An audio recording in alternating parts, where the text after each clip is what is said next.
English to Tagalog questions when knowing a person.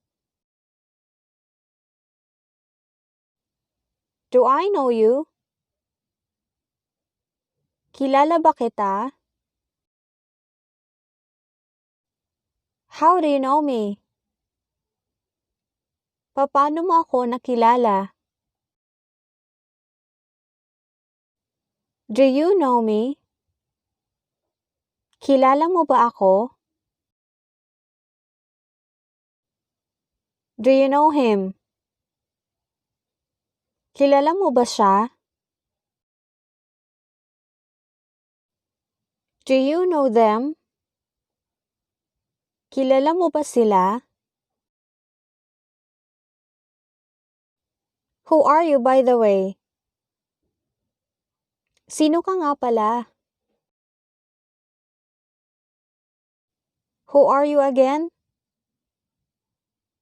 Sino ka nga ulit? When did you meet me? Kailan mo ako nakilala? Where did we meet? Saan tayo nagkakilala? How did we meet? Paano tayo nagkakilala? Did you know each other? Magkakilala ba kayo? Have we met before? Nagkakilala na ba tayo dati? How can I meet him or her? Paano ko siya makikilala?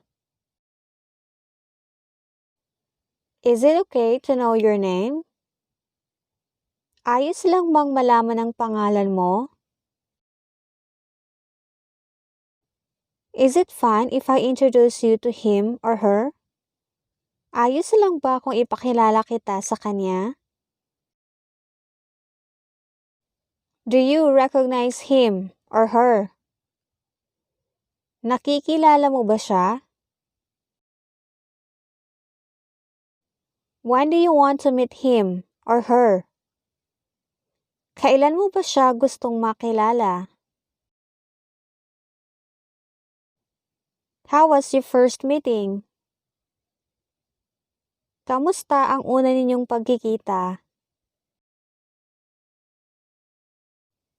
Is he the one you introduced to me before? Siya ba yung pinakilala mo sa akin dati? Do you still remember me? Naaalala mo pa rin ba ako? How can I forget him? Paano ko siya makakalimutan? By the way, where do you live? Siya nga pala, saan ka nakatira? Can I visit you once in a while? Pwede ba kitang bisitahin paminsan-minsan?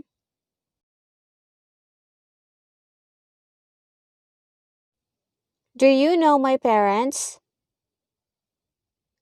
Kilala mo ba ang magulang ko?